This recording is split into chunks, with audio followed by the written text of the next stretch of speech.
I'm in the process of reviewing vehicles that could end up in my own garage. One of which is the controversial Toyota Tacoma. Today, we'll talk pros and cons, and we'll see if this is good enough to become my own daily driver. The latest Toyota Tacoma has garnered a ton of hate, as well as a ton of sales. For 2025, this nameplate had its best ever year in the United States, which you would absolutely not expect if you read any of the comment sections about the Toyota Tacoma. So what's the cause for the outcry? Well, as a former Tacoma owner, I think that a lot of the brand loyalists felt betrayed by the price increase. Depending on the configuration, the MSRP of the 4th gen soared well beyond that of key competitors like the Nissan Frontier. While Toyota has barely increased the price since that 2024 debut, the pot has already been stirred. On top of charging more, Toyota also added paywalls to features that you used to be able to get on lower trims.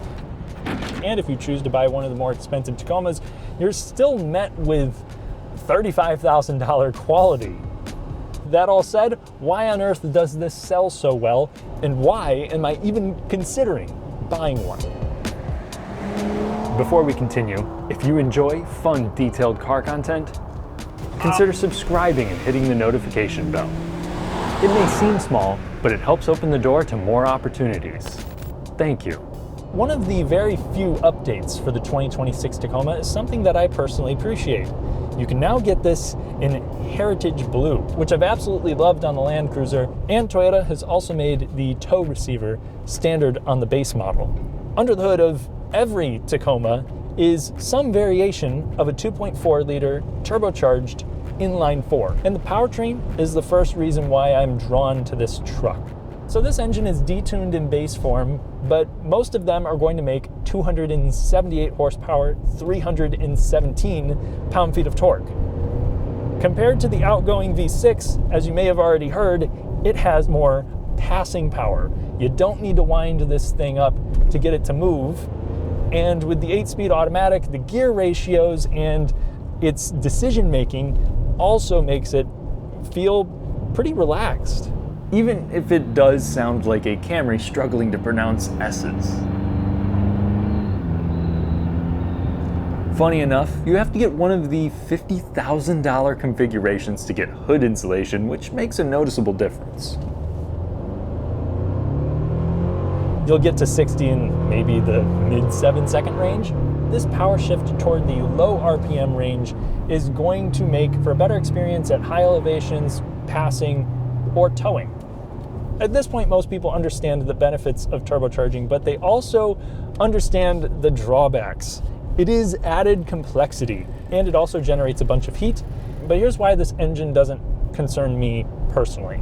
The 2.4 takes a tried and true approach to forced induction. It's related to the widely used 2.5-liter engine in the Toyota lineup. It has a simple vacuum-operated wastegate, there's plenty of space under the hood, and the engine cooling is supposedly designed for a V8. The Turbo 4 that came before it in the Lexus lineup also proved to be a good engine. Toyota certainly has the ability to design something here that's built to last. And I also like that you have port and direct injection, so your intake valves stay clean. The engine does not concern me, but this transmission did initially have a decent amount of failures reported for the 2024 model year.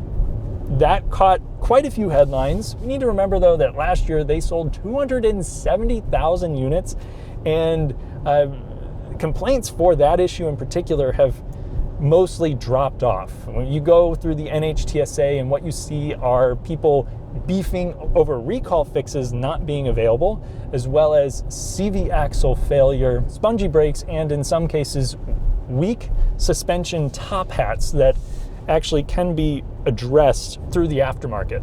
We're going to need a lot more time to see if this lives up to Toyota's reputation for longevity, but so far it's been good enough that I'd feel comfortable dropping my own money on the Tacoma. The next big reason why I jumped straight to this over a vehicle like the Nissan Frontier, which I also am a fan of, is that this can come with a 6-speed manual transmission. Now, I've driven this gearbox in the old Tacoma. It's not going to give you a sports car shifter. That's what I have the Miata for. But it does give the truck added character. It gives you added control. But in order to prevent crankshaft hammering, according to Toyota, they have detuned the power output by 8 ponies, kind of negating some of the drivetrain loss advantage that you would have with a stick shift. The gear ratios are also a bit awkward, so it's just not something that you're gonna really want to hustle. For me, it just sounds like fun, and I respect Toyota for still building a 3-pedal Tacoma, even if it is really difficult to try to find one to buy. That's a whole nother conversation. If you're spending big bucks on your taco, you might also consider the hybrid powertrain. I'll link my comparison between that spec and the volume selling power plant, but in short, you're spending a good amount of money for a limited real-world performance and efficiency gain. The next reason why the Tacoma catches my eye is the capabilities. So I personally think that something like the Ford Maverick would be capable enough to tackle the trails that I would encounter if I wanted to get out and do some remote camping or kayaking. But the Tacoma gives you more ground clearance, it gives you more underbody protection, it gives you more wheel articulation and more crazy off-road tech, a proper rear locking differential, crawl control, all of that stuff, so that if you wanted to go off-roading for the sake of off-roading, then you also have the capabilities to take on more challenging stuff with the huge potential to go further on the aftermarket if you want. Another thing that makes this, I think, a little bit more attractive than the prior gen Tacoma is the handling. So this is a body-on-frame truck. You gotta have your expectations in the right place. If you care about having precise steering or a super smooth ride quality, just go with a Honda Ridgeline. Skip this altogether, because you got a truckish ride here. You feel every little thing, especially with the TRD Sport package that I'm driving right now. This has more firm damping over small imperfections, whereas the off-road spec is going to be a little bit softer. And neither one of them is going to be particularly agile on a back road. What I found, though, driving this generation back to back with the old one, is that this is less clumsy. The electric power steering here is light. It's accurate enough to where I feel confident driving the Tacoma through tight roads. I think the biggest downside is the turning circle. This is, I think it's like 42 feet. And if you get like the long bed version, it goes to like 44 feet, which is just, it's absurd. It's going to require a lot of 3-point turns in that configuration, which is why I'm personally, even if they did offer a 6-foot bed with the manual transmission, which they don't, I wouldn't consider it for that reason. It's way too much of a chore for something that, for me, would be a lifestyle truck. I'm not hauling the John Deere around in this thing. Circling back to the ride quality, with any Tacoma, you're going to feel every last detail of the road. But what I've found the more that I've driven this is that this can still soak up a pothole without punching you in the tailbone, and it doesn't get too bouncy. With the coil sprung suspension that you'll get on most trims, it feels more planted than outgoing Tacomas. And up at highway speeds, it's civilized, well controlled, and fairly quiet. You get some tire noise coming through, especially if you got more aggressive rubber of, say, the TRD Pro. But all in all, this could eat up miles pretty well. I think the only small nitpicks that I want to make here are wind will cause the hood to kind of flex a little bit. And while the gas mileage here is fine, I've been getting around 22 miles to the gallon in my week with it. The fuel tank size is on the small side, so your overall range is pretty unimpressive. One bittersweet aspect to the new Tacoma is the feature set. Many amenities are paywalled.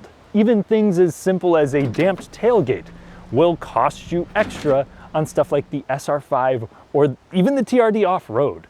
However, if you have, I believe, at least $53,000 to get the big premium package on the TRD models, then you're going to have quite a few handy amenities. One of which is a very detailed 360 view camera. It makes it easy to see where your wheels are going or what's happening in the bed behind you. There's even an accessory that allows you to hook up a wireless camera on your trailer. That way you have eyes on the stuff way behind you. This premium package also adds in a power porthole as well as a power tailgate. Now, at first I thought this was very much a gimmick, and it still is. However, when your hands are full and you're pulling stuff out of the bed and you just tap it with your knee and it goes right back up, it doesn't feel as much like wasted money as I originally thought. You have a 5-foot bed, which, yeah, a lot of people are gonna scoff at that, but really, if you're not using this as a contractor, this should be enough to help you move bulky items with. You can haul 4x8 sheets of whatever if you need to. You have a ton of tie-down points in handy locations, as well as this standard bed rail system, the composite bed, so that you don't have to spend extra money on a spray-in liner and whatnot. And depending on which configuration you choose, you can haul up to 1,700 pounds. For me, what's more important is the ability to tow another vehicle. And since this can haul about 6,500 pounds with the manual transmission models, that should be more than enough. The biggest upgrade for me personally with the current gen truck over the old Tacoma is the driving position. So at 6'3", what I really appreciate is that the steering wheel is able to come out really nice and far. So that way I can set the seat further back and I can actually stretch out my legs and still reach the wheel. While that might make rear seat passengers want to plot my demise, if I'm not quite as greedy, I can fit adults behind me. But really, this doesn't have any more usable space than something like a Ford Maverick. But if this is to be my daily driver, I'm not really going to be using the back seats all that often. So having comfortable front seats is much more important. And that is something that this also does well. The seat support is great, and they also have gentle bolstering. So I still feel like I'm being held in place without feeling like I'm being squeezed. And this has 4-way lumbar adjustment for the driver as well as the passenger if you go with this premium package. I would argue that for tall people, this is one of the best road trip vehicles that you're gonna find for around that $50,000 mark. The Taco Supreme cabin does other things right too. First, it has sensible controls. I get into so many vehicles these days and the ergonomics are just all over the place, but here you have giant dials to adjust your temperature as well as your volume. Then you have well-placed, easy-to-use switches for the rest of your climate controls. While I think this is an absolutely excessive size of a touchscreen, I wish Toyota used their widescreen layout instead of this really tall one that peaks way over the dashboard. This infotainment is very straightforward. Then you have a pretty configurable digital gauge cluster. The next big thing that I want, ventilated seats. You got that here with the premium package.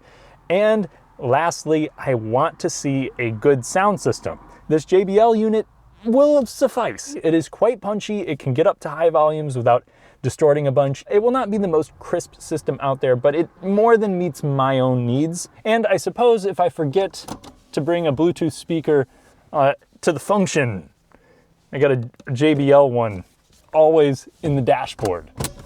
I'm not going to argue that this cabin feels like it belongs in a $50,000 plus truck. I'm pretty disappointed at this price point with how many hard touch plastics just surround the cabin. I think the panel fitment, while in some areas is good, in other areas it is dog water. And then you move into the back seat and then everything is just covered in a really hard plastic. I guess it makes it easy to clean. There are pros and cons to this, but for me, I value the comfort, the ergonomics, and the features more than I care about the chintzy dashboard or the panel gaps. And the last thing that really matters to me personally is reliability and resale. Now, we've already talked about the powertrain and the common issues so far with this generation, but that resale value is really important for someone like myself, because as much as I want to be the type of person that hangs on to a vehicle for 200,000 miles, usually because of what I do here, I'm buying a lot more cars. So there's a very real chance that I would pick up a Tacoma and then in a couple of years I see something else that I'd like to make long-term content with, and I would buy that and trade in this. So with the Tacoma being one of the best at holding value in the car market, it does make a lot of sense for me personally. Every vehicle has its flaws. What matters the most is if they matter to you. The new Toyota Tacoma has some drawbacks. The price is eye-watering in some configurations. The interior feels cheap. The engine sounds like it needs to go to the doctor, and the ride quality is jittery. For many, those things are more than enough reason to walk out of the Toyota dealership. But for me, they're not deal breakers, and the Tacoma's other attributes are more than strong enough to compensate. Last week after driving the Maverick, I said that I loved the idea that Ford brought to life, but I wasn't in love with the end product. It's still something that I'm considering, but it's not good enough to make me pull the trigger just yet. The Tacoma is good enough. This checks just about all of my boxes. It has better seat comfort and a quieter ride than any other vehicle I've owned by a long shot. With the 6-speed manual, it has the powertrain that I'm after. It over-delivers on utility and off-road prowess. And with the premium package, it has almost every single feature that I like in new cars without the unintuitive controls or annoying driver aids that plague many of them. My only wish is that Toyota built a truck with these attributes at the size and price point of the Maverick. In the configuration that I want, the MSRP is $53,000. I simply can't afford that without feeling reckless. Maybe the upcoming small truck from Toyota will hit the sweet spot, but for now, the Taco is the truck I'd buy if the YouTube algorithm started feeling even more generous than it's already been. It looks like the channel might hit 100,000 subs in the next few days, so I'd like to thank you all for turning this dream into a reality. 4 years ago, I was about to give up, and you all taking time to watch my videos changed that. I can't wait to see where we can take this. Catch you in the next one.